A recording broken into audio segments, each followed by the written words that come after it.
ខ្ញុំបាទជំនុំចិត្តណូជាសិស្សថ្នាក់ទី9នៃអនុវិទ្យាល័យសម្រាប់សម្រាប់បែរក្នុង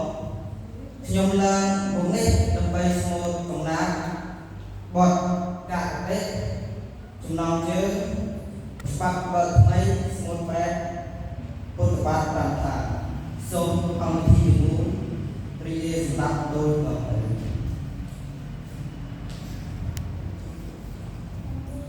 កុំ